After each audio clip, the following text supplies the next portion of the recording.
The wind screamed across the empty valley, carrying sand, dust, and shards of broken metal from the ruins of a forgotten colony. The sky was black with swirling clouds that looked alive, twisting like dark hands trying to tear the ground apart. Lightning cracked in the distance, white veins splitting the night for only a second before darkness swallowed everything again. Ethan Cole ran with his head low and his arms shielding his face. His dropship was gone, ripped apart by the storm when it came too close to this cursed planet's surface. He had sent a distress signal, but the storm jammed all transmissions. His suit alarms were screaming, oxygen dropping, pressure unstable, heart rate climbing. He stumbled across sharp rocks, the wind pushing him sideways like an invisible giant. He did not know how much longer his body could fight this alien hurricane. His helmet lights barely cut through the swirling wall of dust. Every step felt heavier than the last, his boots sinking into soft ground that seemed to shift like liquid. The map on his wrist screen flickered and died. The storm was interfering with every piece of technology he carried. Then, just as he was about to collapse, he saw it. A dark shape carved into the cliffside, half hidden behind falling debris and tangled vines. At first he thought it was a cave, but when he pushed closer, he saw the edges were too smooth, too straight. It was a door. A bunker door. Old, rusted, and sealed tight, but still standing strong against the raging wind. He pushed with his shoulder, his gloves slipping on the cold metal. It didn't move. Another lightning flash lit the cliff, and for a brief moment he saw ancient markings etched around the doorway, symbols he didn't recognize. A second later, the storm roared louder, and a piece of metal from the sky crashed behind him, almost cutting him in half. Panic gave him strength. He slammed his shoulder again, then again, and suddenly the door shifted with a painful screech. Air rushed past him, as if the bunker itself was breathing. With one final push, the gap widened enough for him to slip through, and the storm's howl was replaced by heavy silence. Inside, the air was cold and damp. His boots echoed on the floor as the door closed behind him on its own, sealing the storm outside. His helmet adjusted the light, revealing a narrow corridor lined with old pipes and broken panels. The walls were covered with dust so thick it looked like snow. It smelled of rust and something else, something rotten that had been waiting too long in the dark. He removed his helmet, hoping to breathe easier, but the air tasted metallic, like blood left in a cold room. He set the helmet down and sat against the wall, catching his breath. His body was shaking, both from exhaustion and from the quiet. After the chaos outside, this silence felt wrong. Then, it came. A sound. Soft, low, like a whisper carried on the cold air. At first he thought it was the wind pushing through cracks in the wall, but the storm was gone. No sound came from the outside now. He stood up, his heart hammering. The sound came again, this time forming words. Faint. Fragile. But clear enough to freeze his blood. "You're just in time for my last meal." Ethan froze. The corridor stretched into the dark, and his helmet light seemed weaker now, swallowed by the shadows. He turned in a slow circle, scanning every corner, but saw nothing. Only broken wires hanging like vines, only shadows that seemed to breathe when he stared too long. His throat went dry. There was no one here. There couldn't be. This colony had been abandoned for decades. No rescue team had ever returned. The records said the last storm cycle had killed every living thing for 100 miles. He picked up his helmet, slipped it back on, and activated the scanner. The screen flickered, lines dancing, then, there. A faint heat signature. Deep below him. Moving. Slow. Patient. His breath fogged inside the visor as the whisper came again, closer this time, almost at his ear. "Don't run. You'll only make it worse." His instincts screamed at him to leave, to open that rusted door and throw himself back into the storm, but when he turned, the door was already sealed tight, its mechanisms locked like the jaws of a trap. The storm outside howled again, but softer now, as if the planet itself was watching him. He took a step forward, deeper into the bunker. His light cut across old claw marks on the wall, long, deep, and not human. The air seemed to thicken with every breath, and the smell grew sharper, like burnt metal mixed with decay. Ethan whispered to himself. Who's there? His voice sounded small in the dark. Only silence answered, then a low chuckle, not human, not alive, but full of hunger. The corridor stretched ahead like the throat of a dead beast, narrow and endless. Ethan Cole moved slowly, one step at a time, his helmet light cutting through the blackness like a blade. The whisper that had frozen his blood was gone now, but the echo of it clung to the walls. Each time he breathed, the air felt heavier, as if the bunker itself wanted to sink its claws into his lungs. His scanner beeped softly on his wrist, one faint signal deep below him, no movement now, only stillness, like a predator waiting in tall grass. The storm outside had been loud, violent, wild. But this silence was worse. This silence listened. He reached an intersection where the corridor split into two paths, one leading down a narrow stairwell, the other into a large open space where broken machinery lay scattered like bones. The walls were covered with strange symbols, faded with time. Some looked like stars, others like claws reaching upward. He brushed the dust away from one panel and found a cracked display, the language old and half erased. Only one word blinked in broken letters: containment. His mouth went dry. Containment of what? He turned his helmet audio to maximum, trying to catch even the smallest sound. Nothing. Not a drop of water, not a single breath of air. His own heartbeat sounded too loud, like it would give him away. He stepped into the larger room. It had once been a control chamber. Rusted chairs lay overturned, monitors smashed, cables coiled like dead snakes across the floor. And there, on the far wall, long black marks, burned deep into the metal. Something had tried to claw its way out. Something strong. Something desperate. A shiver ran down his spine as he noticed the skeletons. 2 of them. Human. Their suits were torn open, their bones scorched black at the edges as if by heat or acid. One still clutched a broken pulse rifle, the barrel bent, the grip cracked. Whatever they had been fighting, they had not won. Ethan crouched down, picking up the weapon, but it was useless now. Dead power cells, burned circuits. He set it down carefully, his eyes darting to the shadows behind him. For a moment, he thought he saw something move. A shift, a ripple, like smoke in the dark. Then the voice came again. You shouldn't have come here. It was soft, low, almost kind. But beneath the calm, there was hunger. Ethan spun around, his helmet light slashing the darkness. Who's there? He demanded, his voice shaking more than he wanted it to.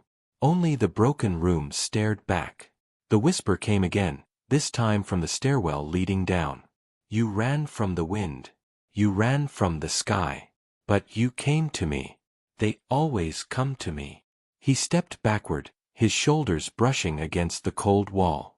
The voice was not just sound, it was inside his helmet, inside his ears, almost inside his thoughts. He checked his comms, no connection, no signal. The channel was dead. He was alone. Ethan's training told him to move, to map the area, to find an exit, but something deep inside told him to stay still. The bunker was ancient, and whatever lived here had been waiting a long time. It knew the place. It owned the place. His helmet scanner flickered again, one faint pulse beneath his feet, closer now. Not fast, not rushing. Creeping. Watching. He turned and moved quickly to the stairwell. The steps were narrow, rusted, and covered with dust that puffed under his boots like cold smoke. The air grew colder as he descended, his breath misting in the beam of his light. The walls here were different, less industrial, more like carved stone. Symbols again, deeper this time, glowing faintly as if they remembered a light that had died long ago. His fingers brushed one and felt a pulse, warm, almost alive. He yanked his hand back. At the bottom of the stairs, a thick door waited. Its surface was scratched and dented, and across its center someone had painted a single word in bright red paint long ago: stay out. The paint had dried, cracked, and flaked, but the meaning was clear. Ethan stared at it, his chest rising and falling in quick bursts. He should have listened. He should never have come down here. Then the whisper spoke again, right behind the door. Closer than before. Clear as a friend standing inches away. Just a little more, and you will see me. The sound made his skin crawl. His mind told him to run, but the stairwell behind him had changed. The light showed only endless steps, twisting far away, far longer than they had been when he came down. The bunker was shifting, playing with him. He reached for the door, his gloved hand trembling as the whisper turned into a soft chuckle. You brought the storm with you, human. It howls outside, but it is nothing compared to the hunger in here. Ethan staggered back, his pulse pounding in his ears.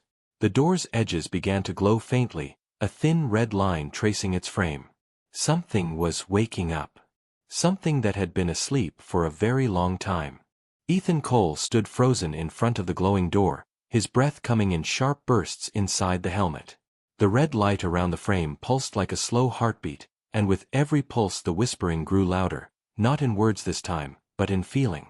It was not a voice carried by air. It was inside his mind now, brushing the edges of his thoughts like cold fingers searching for a way in. He clenched his jaw and tried to focus. Training had taught him that fear could make a soldier weak, but this was no ordinary fear. This was hunger, and it was not his own. The floor beneath his boots vibrated faintly, as if something massive had shifted deep underground. Dust fell from the ceiling, floating in the narrow beam of his helmet light. He raised his sidearm, a standard-issue plasma pistol, but the weapon felt small and useless in his hands. The door in front of him gave a slow, aching groan, the sound of metal bending against something stronger. He stepped back, every muscle tense, ready to run though he knew there was nowhere left to go. The stairwell behind him still twisted impossibly far away, like the bunker itself had stretched the distance to keep him here. Then the whisper became words again. They locked me away because they feared me. But fear is food, and I have waited so very long. Ethan's fingers tightened on the pistol. What are you? He demanded, his voice too loud in the dead air. The words echoed strangely, stretching down the hall like shadows that refused to fade. For a moment, there was no answer.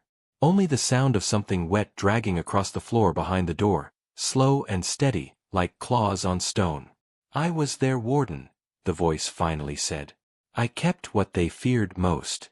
I kept it from them, and from the stars. But they starved me. They left me with nothing. His heart pounded harder. A warden. Guarding what? He glanced at the faded warning sign again. Stay out. The colony's last message. He wanted to believe this was all some kind of hallucination caused by lack of oxygen, or the storm twisting his senses. But the warmth on the walls, the marks of claws, the bodies in the room above, they were all too real. The whisper pressed again, softer now, almost gentle. You came because you wanted shelter. But you are not the first. Many came before. The storm brings them. Always the storm. It calls them to me. Ethan took another step back, his boots scraping against the cold floor. His scanner beeped sharply, drawing his eyes. The faint heat signature had split. Now there were two, both below him, both moving, circling slowly as if the ground itself were alive. He swallowed hard. The storm outside had been a trap. The planet was a cage, and this bunker was the bait.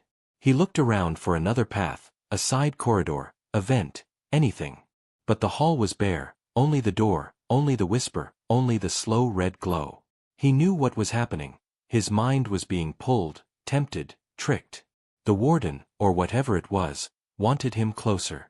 It wanted him to open the door. His hand twitched toward the controls anyway. Part of him wanted to know.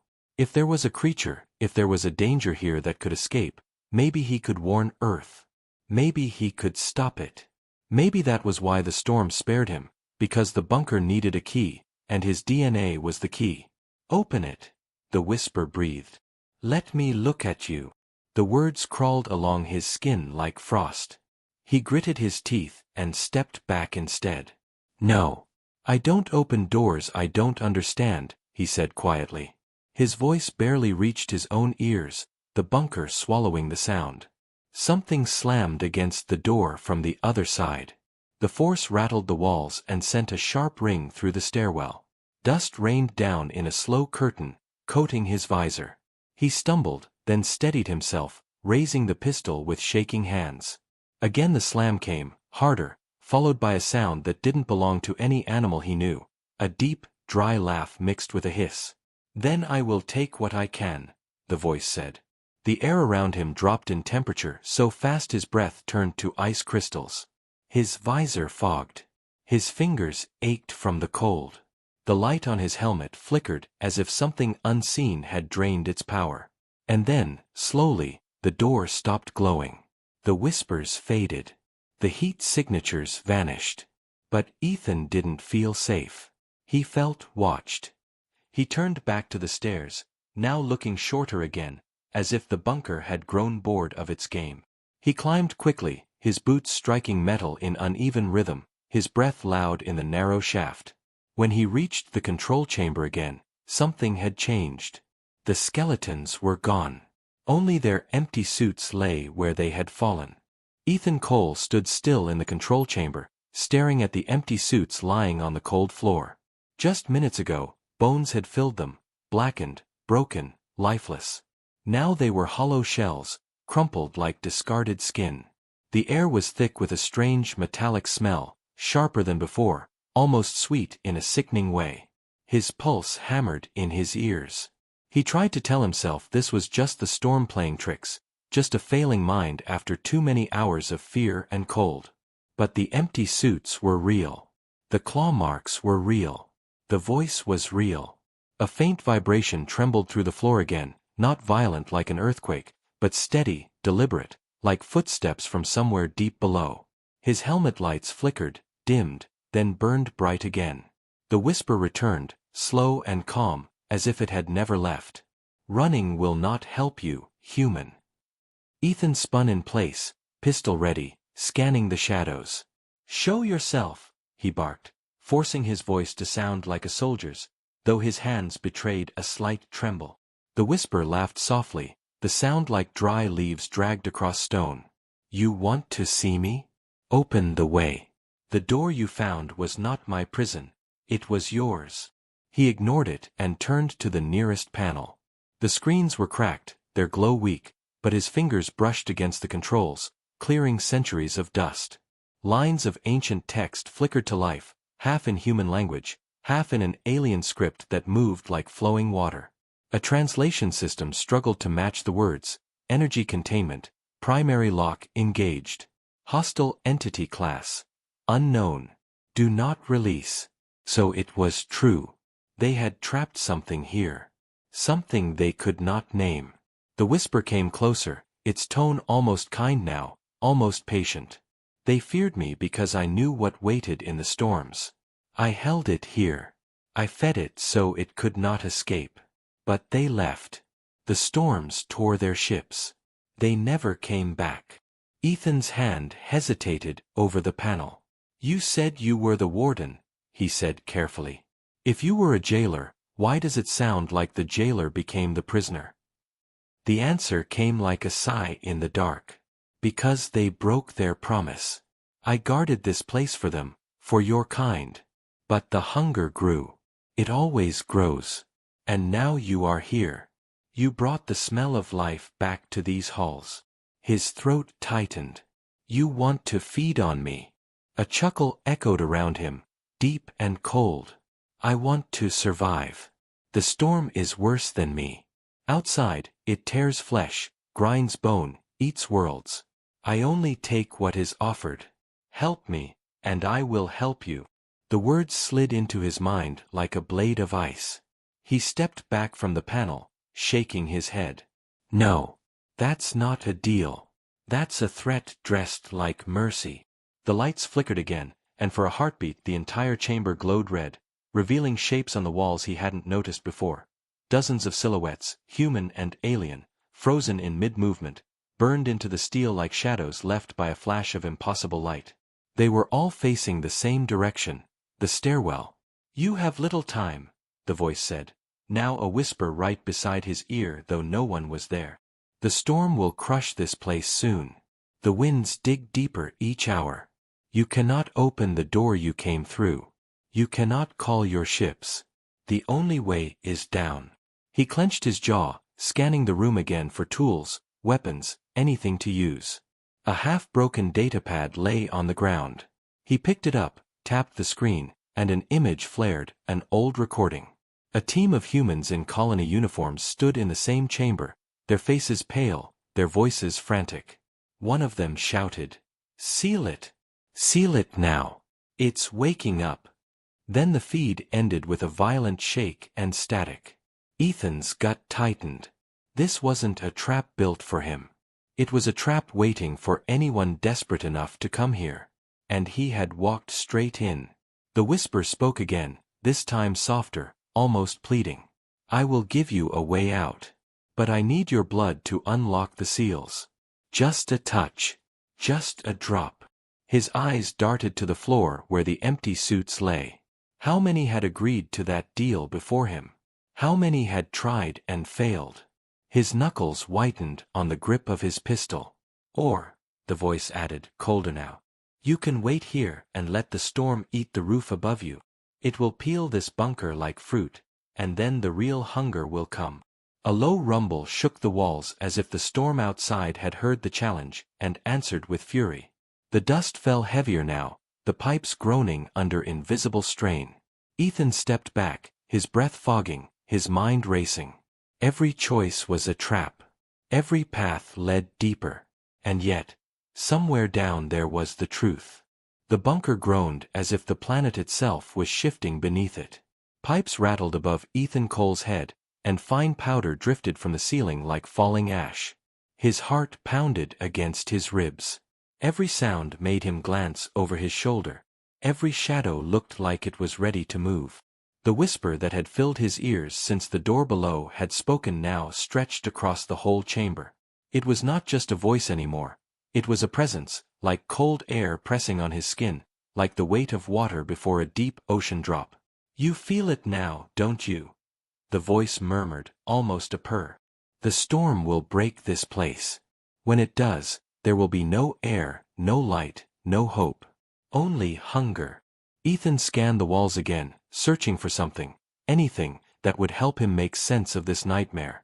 The old panels flickered weakly, and in the dim glow he saw a narrow maintenance shaft at the edge of the chamber, half covered with collapsed pipes. It led down, deeper still. He knew what the voice wanted. It wanted him to follow.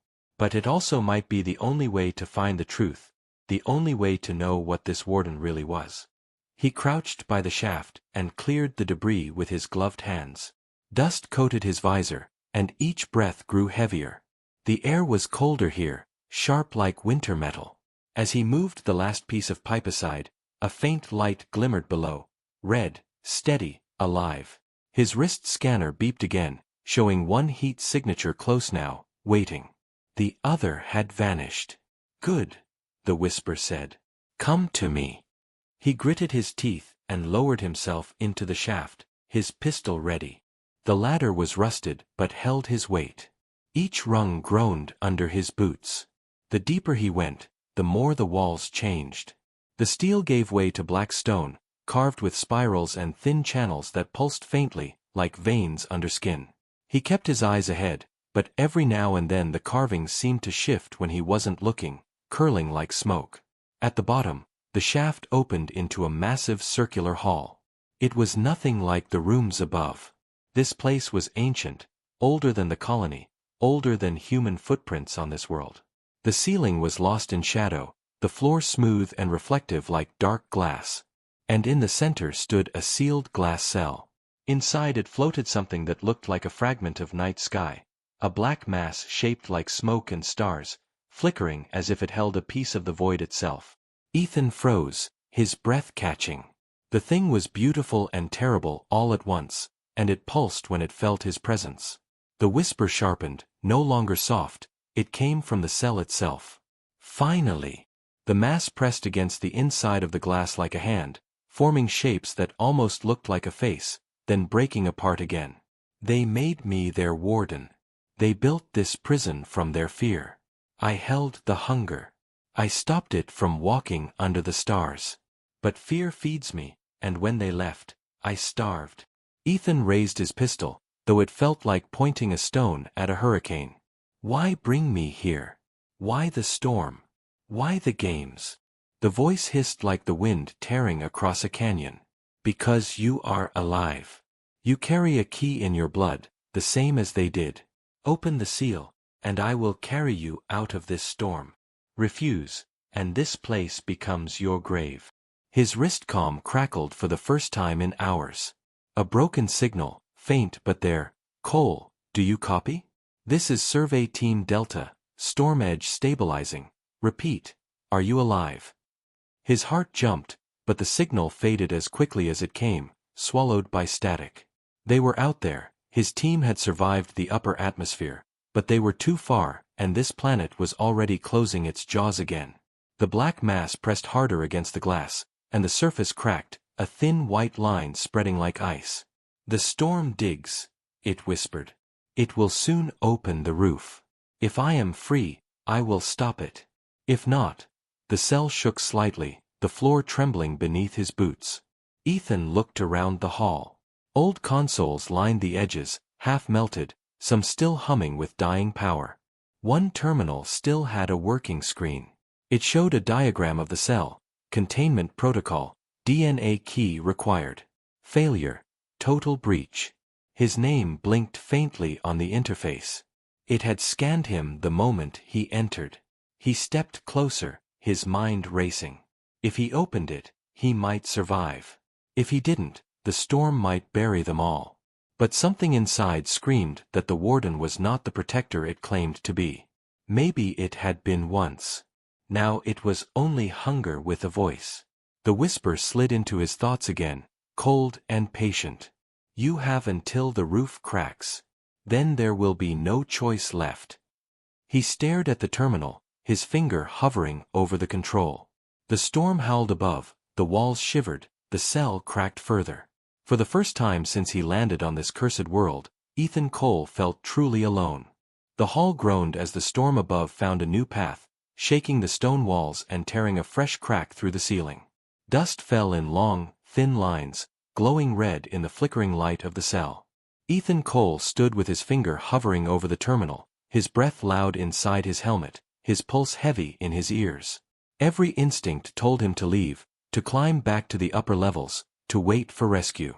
But the storm was digging deeper, tearing the ground apart, and the bunker was no longer a shelter, it was a tomb being carved open. The black mass inside the glass cell shifted again, stretching into shapes that hinted at wings, at claws, at teeth that were not really teeth at all but the idea of them. It pressed against the crack with slow, patient force, each pulse widening the fracture by a hairline. The whisper returned, low and smooth. You can feel the end, human. The air is leaving. The storm takes the breath from the walls. You cannot fight it. But you can choose what walks out of here.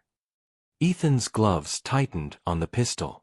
The weapon shook slightly in his grip, its charge nearly empty, a few shots left at most. He stared at the terminal again. Its message blinked, DNA key accepted, release or purge. There was a second option he had not seen before, hidden behind layers of old code. Purge, it would not open the cell. It would flood the hall with heat and radiation, destroy everything within, maybe collapse the entire lower levels. It would kill him too. The whisper felt his hesitation and slid closer, now inside his thoughts, warm and cold at the same time. You open the way, I take you with me. I end the storm. I end the hunger. No more death above. Only one life for many. Ethan's jaw tightened. His team was somewhere above, maybe circling the storm's edge, maybe trying to cut through. If this thing escaped, it could follow them. It could follow any ship, any signal, any trail of fear. His finger moved from release to purge. His breath fogged the visor. The cell cracked again, louder this time. A shard of black smoke pushed through like a hand made of night, clawing the air, reaching for him. The whisper lost its calm for the first time. Think, human. The storm is worse. I kept it caged. You are nothing to it. You are a spark in the wind. He remembered the skeletons upstairs, the suits without bones, the marks on the wall. He thought of the colony that had died here, the warnings they left behind. Do not release. His finger pressed the purge command. The hall came alive with sudden light. Red lines raced across the floor, the walls, the ceiling, converging on the cell like veins pumping fire. The black mass screamed, not in sound, but in the language of every nightmare Ethan had ever known. It threw itself against the glass, the cell shattering in a wave of burning air. The heat slammed into him, knocking him backward, his visor cracking as alarms howled in his ears. The creature spilled out, a cloud of shadow and light, twisting like torn fabric in a hurricane. It reached for him, its voice now a roar. Then you will be the meal. Ethan fired. The plasma bolts cut through the dark like falling stars, slowing it for a heartbeat. He crawled toward the ladder, his gloves slipping on the burning floor, the smell of melted stone thick in his lungs. The purge sequence reached its final stage, containment core overload, 10 seconds. The creature lunged, tendrils wrapping around his leg, cold as deep space. He kicked free, climbing with the last of his strength. The hall below glowed white as the core detonated. Heat and wind tore upward, chasing him like the breath of a dying god. He reached the control chamber just as the floor beneath him buckled. The storm's roar met the explosion scream, and the bunker ripped apart, stones and steel flung into the air. Ethan clung to a twisted beam as the roof gave way, the storm's black clouds pouring in like a living sea. For a moment, everything was light, white, red, gold, and then darkness. When he woke, he was lying among the broken ruins, the storm strangely calm now, the wind cold but no longer screaming. The bunker was a scar on the ground, its depths sealed under fallen rock. His helmet flickered, showing a faint signal, his team was near. He stood, each breath sharp, his body aching, and looked once more at the sky. It was clearing, slowly. The hunger was gone. Or maybe it had only moved. Far away, carried on the dying wind, a whisper brushed his ears. Thank you, human. The meal was enough, for now.